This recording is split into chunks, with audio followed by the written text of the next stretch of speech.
그러면 이 예배 후에 전교인 체육대회가 있지요. 그러면 우리가 초등학교 때는 운동회라고도 하는데, 여러분들은 운동회를 생각하면 어떤 기억이 떠오르십니까? 우리 옛날을 기억하면서 우리 영상 하나 보면서 한번 우리 추억에 잠겨보도록 하겠습니다.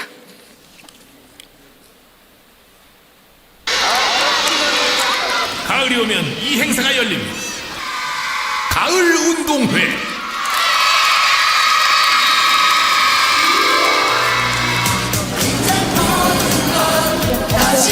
바람을 가르며 뛴다. 이어 달리기부터.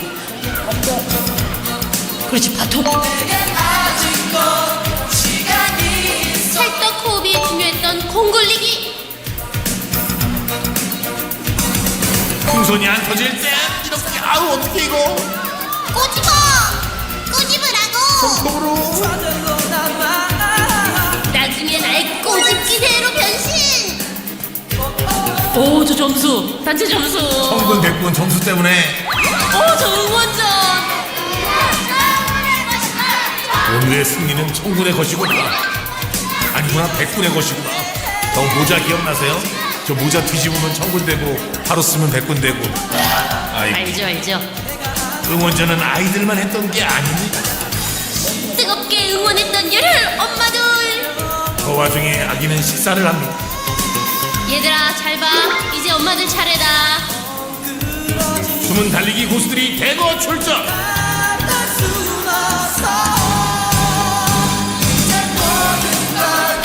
심지어 한 번도 뛰어도 1등을 합니다.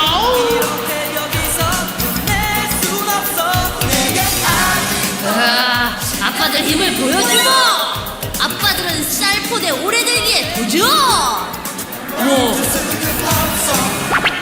쌀 한 가마니가 걸려있던 쌀포대에 오래 들기. 우리 아빠가 젖 먹던 힘까지 다 해서 꼭 이기고 말 것이다. 걱정하지 마라 얘들아.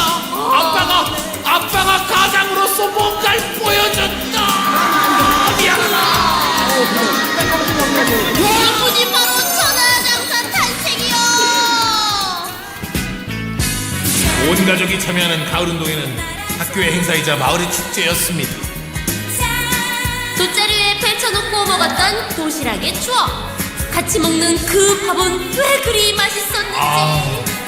저기 식어도 맛있었어. 너무 맛있어요.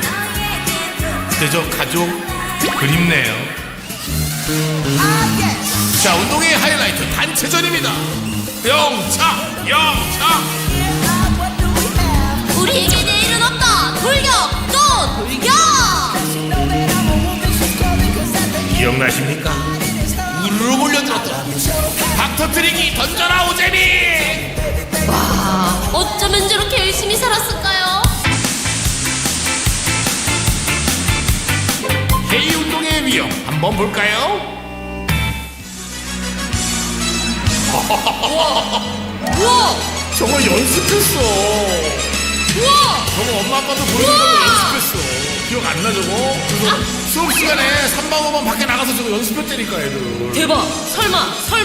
설마 일어나는 거 아니겠지? 아크로바틱 가는 인간 탑쌓기. 연습도 연습이 가져온 놀라운 성과. 자, 박수가 절로 나옵니다. 지금 봐도. 여학생들의 체조에 이어 남학생들의 늠름한 태권도 시범. 아이고 내 손이야. 아이고 내 손바닥아. 운동회는 전통놀이의 재해석 현장이기도 했습니다. 치열한 기마전이 벌어지고 머리띠 내놔. 내가 간다. 안돼 못 넘어져. 깜찍한 꼼수같이 춤을 추기도 했죠. 딴따단 어느 쪽을 보는 거야? 특물은 운동의 단골 공연. 무엇을 하든 누구와 겨루든 한치 양보 없는 경기를 펼쳤던 우리의 그때 그 추억 사전놀이입니다. 올라갔다가 내려와라 내려오고 한치 양보 없는 경기를 펼쳤던 K운동회였습니다. 청년들은 이렇게 안 했죠. 옛날에는 운동회가 장난이 아니었습니다. 저 인간 탑쌓기를 하면 제가 작아서 항상 제일 꼭대기에 올라가기도 했고요. 그 꼭두각시 춤을 추게 하면 어떻게든 평소에 마음이 들었던 여자 뒤에 서려고 줄 서기도 했고요. 참 신기하고 궁금한 것은 왜 아줌마들의 파마 머리는 다 똑같을까? 지금 생각해도 이해할 수가 없습니다. 여러분, 저럴 때가 있었죠. 여러분, 운동회가 사실은 경쟁의 장이라기는 하지만 또 한편으로는 모두가 함께 어우러지는 축제의 장이기도 했습니다. 바라기는 오늘도 사실은 그런 시간이 됐으면 좋겠다라는 바람이 있습니다. 우리가 처음이라 조금 부족한 면도 있고 서툰 면도 있을 수 있지만 함께 협력하면서 즐겁고 행복한 오늘 하루가 되었으면 좋겠습니다. 그러는 가운데 그것을 통해서 영적인 교훈들도 우리가 얻을 수 있었으면 좋겠습니다. 여러분, 성경의 많은 부분은 믿음의 삶을 경주에 비유하는데 오늘 본문 1절에서도 이렇게 이야기합니다. 우리 1절을 함께 읽어볼까요? 자, 시작. 이러므로 우리에게 구름같이 둘러싼 허다한 증인들이 있으니 모든 무거운 것과 얽매이기 쉬운 죄를 벗어버리고 인내로서 우리 앞에 당한 경주를 하며, 우리 앞에 당한 경주, 우리 앞에 놓여있고 펼쳐진 경주의 삶을 말하지요. 근데 왜 굳이 당한이라는 표현을 썼을까요? 그럼 이 표현에는 당시의 시대 상황이 담겨 있는데 믿음의 사람들에게는 결코 쉽지 않은, 어쩔 수 없이 당해야만 하는 그런 고난의 상황을 이야기하고 있습니다. 여러분, 히브리서의 저작 시기를 보통은 68년이나 아니면 한 95년 정도로 추정하는데요. 여러분, 68년이라고 하면 바로 네로 황제의 박해 시기를 지나서 이제 로마의 침공으로 예루살렘 성전이 파괴되기 직전의 상황이었고요. 만약에 95년이라고 하면 가장 박해가 극심했던 도미티안 황제 때를 말합니다. 그러니까 여러분, 어떤 경우이든 히브리서는 박해라는 상황을 염두에 두고 있다라는 것입니다. 무엇인가를 잘못해서가 아니지요. 단지 그리스도인이라는 이유 하나만으로 극심한 박해를 당해야 할 때 바로 하나님은 이 히브리서를 통해서 믿음의 사람들에게 인내를 가지고 믿음의 경주를 하라고 권면하고 있는 것입니다. 단순히 권면만 하는 것이 아니라 어떻게 하면 이 믿음의 경주를 완주할 수 있을지에 대해서도 오늘 히브리서는 우리에게 이야기해 주고 있습니다. 그래서 여러분, 히브리서는 우리의 믿음의 여정이 참 힘들고 어려울 때, 특별히 그 어려움 속에서 우리의 신앙이 흔들리고 방황할 때 우리에게 길을 다시 찾게 해주는 성경이기도 합니다. 자, 오늘 먼저 1절에서는 이렇게 이야기하지요. 모든 무거운 것과 얽매이기 쉬운 죄를 벗어버리라. 여러분, 한번 따라해 볼까요? 모든 무거운 것과 얽매이기 쉬운 죄를 벗어버리라. 여러분, 과거에 우리가 운동 경기 하면 아마도 가장 먼저 떠올리는 것이 달리기나 마라톤일 겁니다. 여러분, 달릴 때 가장 기본은 최대한 몸을 가볍게 해야 하는 것이죠. 오늘 성경에서 무거운 것이라고 이야기하는데 헬라어로는 오콘이라고 하는데요, 뛰는데 방해되는 물건 또는 두꺼운 옷, 군살, 체중을 이야기하고 있습니다. 그럼 한번 생각해 보세요. 마라톤을 하는데 더운 날 두꺼운 겨울 패딩을 입고 뛰거나 무거운 물건을 들고 달린다고 한번 생각해 보십시오. 여러분, 잘 달릴 수 있을까요? 여러분, 뿐만 아니라 필요 이상으로 군살이 많아서 체중도 많이 나가고 배도 나오면 어떨까요? 그럼 뛰기는 뛰겠지요. 하지만 훨씬 더 힘들고 쉽게 지치게 될 것입니다. 사실 요즘 제가 그런 것 같습니다. 이렇게 보여도 제가 한때는 참 달리기를 잘했거든요. 그래서 항상 달리기, 특히 마라톤을 하면 제가 3등 안에는 들었던 것 같습니다. 근데 어느새 이제 살도 더 찌고 배도 나오면서 이제 달리긴다는 게 쉽지가 않더라고요. 근데 머릿속은 여전히 한창 때 그때를 생각하는데요, 다리와 몸은 따라오지 못하지요. 결국 어떻게 되는지 아세요? 머리는 항상 저 앞에 달려가는데 몸과 다리가 전혀 못 따라가니까 결국에는 넘어지게 되더라고요. 아마 오늘 체육대회 하시는 가운데서 분명히 넘어지는 분들이 있을 건데요, 넘어졌을 때 그런 생각 하십시오. 내가 벗어버려야 하고 빼야 하는 무거운 것이 많이 있구나, 그렇게 생각을 해 보시기 바랍니다. 그럼 한편 오늘 성경에서 얽매이기 쉬운 죄라고 말하는 것은 바로 쉽게 함정에 빠뜨리거나 유혹하는 것을 이야기합니다. 웨이마우스라는 신학자는 이 구절을 보면서 이것이 우리의 발을 휘감는다라고 이야기합니다. 걱정이나 염려, 불안, 욕심, 게으름, 질투, 정욕, 거짓말, 그리고 의심이나 불안함까지, 그리고 불신앙까지. 여러분, 아마 이런 것들은 처음에는 생각보다 대단한 것이 아니라고 우리는 생각하게 될 것입니다. 그래서 처음에는 별거 아닌 것처럼 우리는 상관하지 않지요. 근데 문제가 뭐냐면 이런 것들이 우리에게서 좀처럼 떨어지지 않는다는 거예요. 별거 아닌 것 같은데 끈끈이처럼 집요하게 우리에게 붙어 있으면서 어느덧 우리의 일부처럼 되어버리는 것입니다. 그러다가 결국에 그것이 나의 발을 휘감고 앞으로 나아가지 못하게 하고 심지어 넘어지고 주저앉게 한다라는 것입니다. 그래서 히브리 기자는 이런 것들을 벗어버리라고 오늘 말씀하고 있는 것입니다. 여러분, 벗어버린다, 이것은 적극적인 행동을 말합니다. 내 손에 무언가 꽉 쥐고 있던 무거운 짐, 이미 나에게 딱 달라붙어 있는 얽매이기 쉬운 죄들을 어쩔 수 없다라고 핑계하지 말고 적극적으로 버리고 벗어버리라는 권면입니다. 얼마만큼이나 버리고 벗어버려야 할까요? 그럼 고대 헬라 세계에서 경주자들은 경주를 할 때 옷을 다 벗고 경주를 했다라고 합니다. 그래서 경기장에는 여성들은 처음에는 들어갈 수 없었다라고 해요. 그만큼 완전히 홀라당 다 벗어버리라는 이야기죠. 근데 여러분, 믿음의 경주에는 이렇게 버릴 것만 있는 것이 아닙니다. 우리가 꽉 붙들어야 하는 것도 있는데 그것을 오늘 히브리 기자는 인내라는 한 단어로 설명합니다.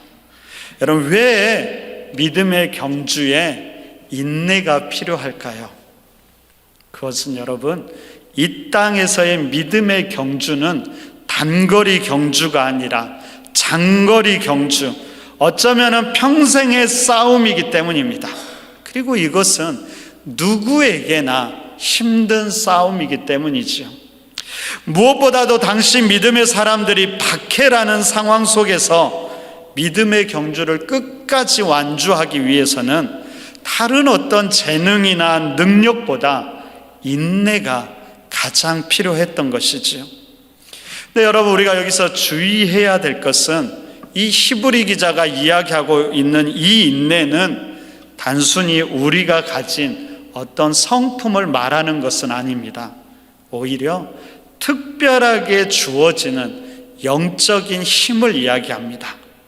히브리 기자는 이것을 얻기 위해서 우리에게 필요한 것을 이야기하는데요, 그것은 우리의 바른 시선이 필요하다라고 말하면서 오늘 히브리서 12장에서 특별히 두 가지를 이야기하고 있습니다. 여러분, 우리 1절을 다시 한번 읽어볼까요? 1절 다시 한번 함께 읽습니다. 자, 시작. 이러므로 우리에게 구름같이 둘러싼 무거운 것과 얽매이기 쉬운 죄를 벗어버리고 인내로서 우리 앞에 당한 경주를 하며. 가장 먼저 우리의 인내의 근거가 우리에게 구름같이 둘러싼 허다한 증인들이라고 이야기하면서 그들을 바라볼 때 우리 안에 인내가 주어진다라고 오늘 성경은 이야기합니다. 여러분, 그러면 구름같이 허다한 증인들은 누구를 말할까요? 성경은 바로 앞에 있는 히브리서 11장에 나오는 수많은 믿음의 선진들을 이야기합니다. 믿음으로 의로운 제사를 드렸던 아벨, 믿음으로 죽음을 보지 않았던 에녹, 믿음으로 보이지 않은 일에 경고를 받아서 심판을 면했던 노아, 믿음으로 순종하여 땅과 자녀를 유업으로 받았던 아브라함, 믿음으로 순종하면서 아브라함과 동일한 약속을 받은 이삭과 야곱, 믿음으로 잉태할 힘을 얻어서 수많은 자녀들의 어머니가 된 사라, 그리고 요셉, 모세, 여호수아, 기생 라합, 기드온, 바락, 삼손, 입다, 다윗, 사무엘, 그리고 수많은 믿음의 선지자들. 히브리 기자는 이들을 다 언급하려면 시간이 부족할 정도라고 이야기하지요. 여러분, 이들이 가진 믿음의 모습이 어떤 모습이었을까요? 히브리서 11장 33절부터 35절에서는 이렇게 이야기합니다. 한 번 더 함께 읽어볼까요? 함께 읽습니다. 자, 시작.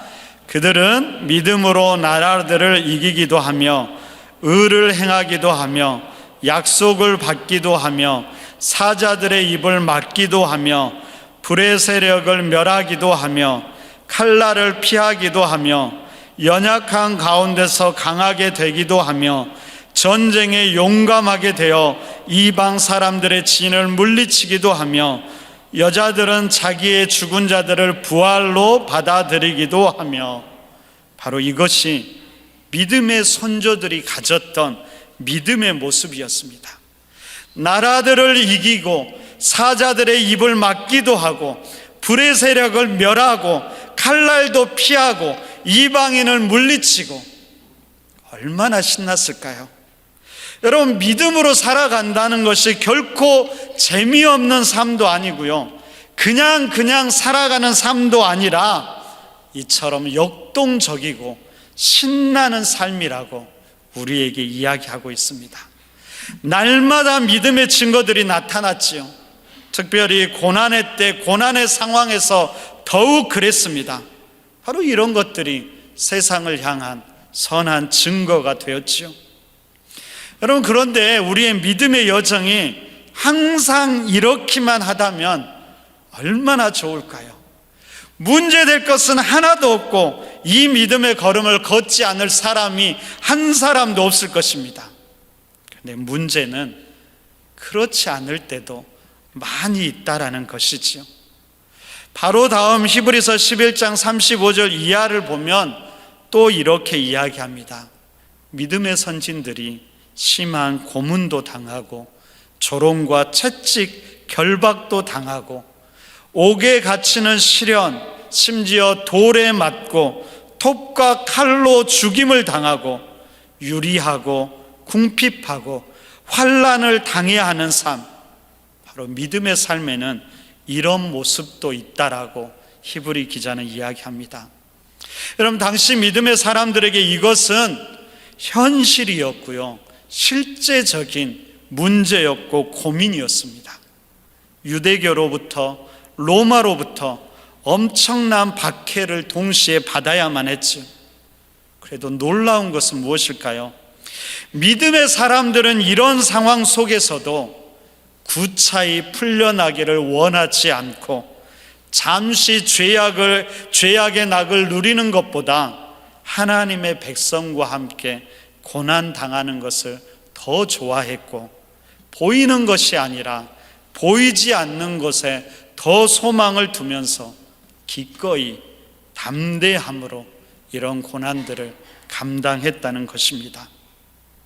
여러분, 이런 믿음의 선조들의 존재, 그들의 믿음의 모습이 오늘을 살아가는 우리와는 무슨 상관이 있을까요? 말씀을 준비하면서 제가 1절을 계속 반복하면서 읽어보았습니다. 이러므로 우리에게 구름같이 둘러싼 허다한 증인들이 있으니, 이러므로 우리에게 구름같이 둘러싼 허다한 증인들이 있으니, 이러므로 우리에게 구름같이 둘러싼 허다한 증인들이 있으니, 이 말씀을 계속 반복하는데 저에게 한 가지 이미지가 떠오르더라고요. 그것은 바로 지금 우리가 경기장에서 힘써 싸우고 있는데 응원석을 바라보니까 거기에 누가 있었을까요?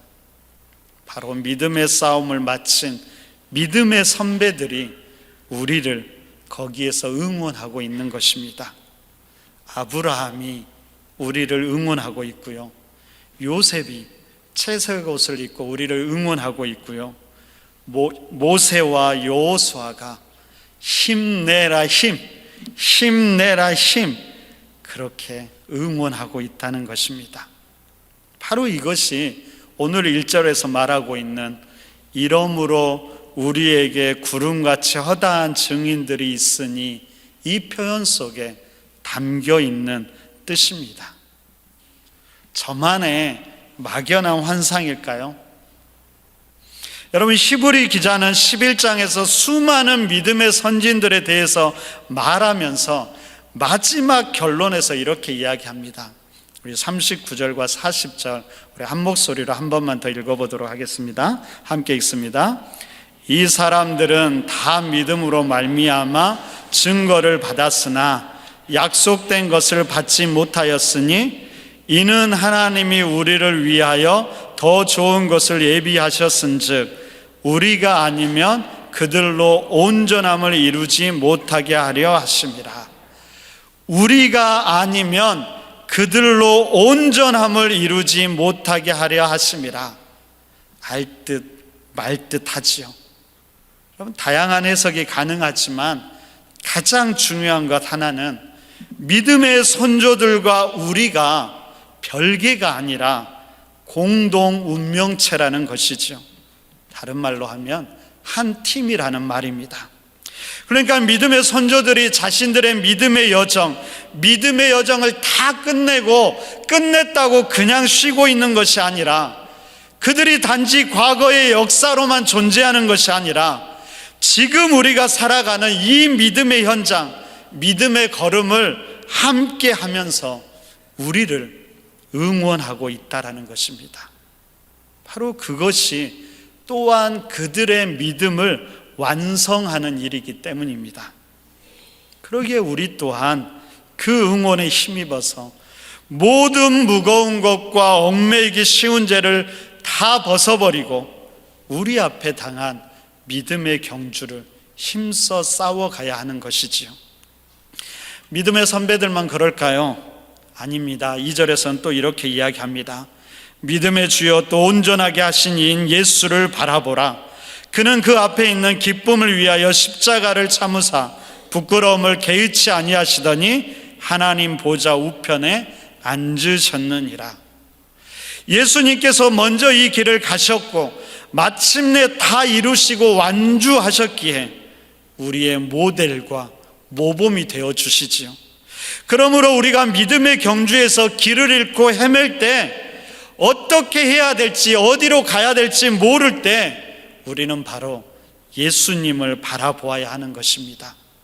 바로 그때 그분은 우리에게 길을 보여주실 뿐만 아니라 우리를 도우면서 우리의 믿음의 경주도 끝까지 승리하게 하실 것입니다. 우리 짧은 영상 하나만 더 보도록 하겠습니다.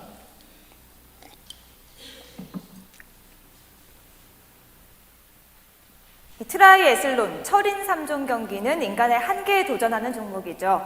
멕시코에서 세계 대회가 열렸는데 영국의 형제 선수가 감동적인 장면을 선사했습니다. 김재형 기자입니다. 수영 10km, 사이클 40km. 그리고 마지막으로 마라톤 10km. 트라이애슬론 월드 시리즈 시즌 마지막 대회에서 영국의 조니 브라운리는 선두를 달렸습니다. 그런데 결승선까지 1km도 남지 않은 상황에서 체력이 바닥을 드러내며 비틀거립니다. He seems to have lost control of his legs, and this is worrying. 몸조차 가누기 힘든 지경에 이르자 조니는 결승선을 불과 400m 앞두고 경기를 포기합니다. 이때 뒤따르던 형 앨리스테어가 선두 경쟁을 포기하고 동생을 부축합니다. 그리고 형은 동생을 이끌고 결승선을 향해 한 걸음 한 걸음 감동의 질주를 이어갔습니다. Unbelievable scenes. Unbelievable scenes. The Brownlee brothers arm in arm. 형제가 감동적인 우애를 나누는 사이 대회 우승은 남아공 선수에게 돌아갔습니다. 동생을 짊어지고 달린 형은 동생을 결승선으로 밀어 2위로 만들고 자신은 3위로 들어왔습니다. 시즌 우승을 놓고 경쟁하는 동생이 더 높은 점수를 받도록 한 것입니다. If it happened to anyone, if it happened to Henry, I would have helped him across the line because, to be honest, it's an awful position to be in. If he'd conked out, okay, from the finish line there, and there isn't the medical support, it's a dangerous position to be in. 앞서 지난달 리우 올림픽에서도 나란히 금메달과 은메달을 땄던 두 형제는 다시 한번 어깨를 나란히 하며 스포츠 정신을 보여줬습니다. 경기 직후 병원으로 옮겨진 동생 조니는 트위터를 통해 형에게 고마움을 표시했습니다. 원하던 시즌 우승은 놓쳤지만 최선을 다했고 믿기 힘든 형제애를 느꼈다고 전했습니다. 자, 이 영상을 보면서 특별히 형의 모습을 보면서 이 모습이 우리의 친구 되고 형님 되시는 예수님의 모습이 아닌가 생각해 보았습니다. 그럼 예수님께서는 우리를 응원하는 것만이 아니라 우리와 함께 뛰시고 우리가 힘들어 지쳐 쓰러질 때면 우리에게 찾아오셔서 우리를 일으켜 세워주시면서 끝까지 이 경주를 완주하게 하실 것입니다. 여러분, 말씀드렸듯이 히브리서는 힘든 상황, 심각한 박해와 어려움 속에서 갈등하고 아파하고 힘들어하는 성도들을 향해서 쓴 글입니다. 히브리서 기자는 그때 무조건 인내하면서 믿음의 경주를 해나가라고 말하지 않습니다. 오히려 믿음의 눈을 들어서 바라보라고 하지요. 왜냐하면 그 믿음의 경주는 결코 혼자서 하는 외로운 싸움이 아니기 때문입니다. 앞서서 믿음의 선한 싸움을 다 싸우고 이제는 응원석에서 힘차게 우리를 응원하고 있는 구름같이 둘러싼 허다한 믿음의 선배들이 있고 우리 옆에는 함께 이 길을 걷는 믿음의 동역자들이 있고 그리고 예수님께서 우리를 응원하고 있으며 우리가 지쳐서 힘들어 넘어질 때면 달려와서 우리를 일으켜 주시고 세워주고 함께 이 믿음의 경주를 완주해 갈 것입니다. 그러기에 우리가 넘어지고 쓰러지더라도 다시 일어설 수 있고 믿음의 경주를 끝까지 해 나갈 수 있는 것입니다. 오늘 체육대회를 하면서 이런 믿음의 눈이 열리기를 바랍니다. 응원석을 볼 때 그 안에 있는 아브라함도 한번 찾아보시고요, 모세도 발견하고 더 나아가서 흐뭇하게 우리를 응원하고 있는 예수님도 발견할 수 있기를 바랍니다. 그래서 오늘 전교인 체육대회가 단순한 체육 행사가 아니라 우리가 싸워가고 있는 이 믿음의 경주를 다시 한번 돌아보면서 우리를 새롭게 하는 영적 무장의 시간, 영적 성장의 시간이 되었으면 좋겠습니다. 뿐만 아니라 함께 믿음의 경주를 하고 있는 우리 옆에 있는 지체의 소중함도 발견하고 서로가 서로에게 힘이 되어주면서 함께 이 믿음의 경주를 끝까지 완주하기를 다짐하고 결단하는 그런 귀한 시간이 되기를 간절히 바랍니다.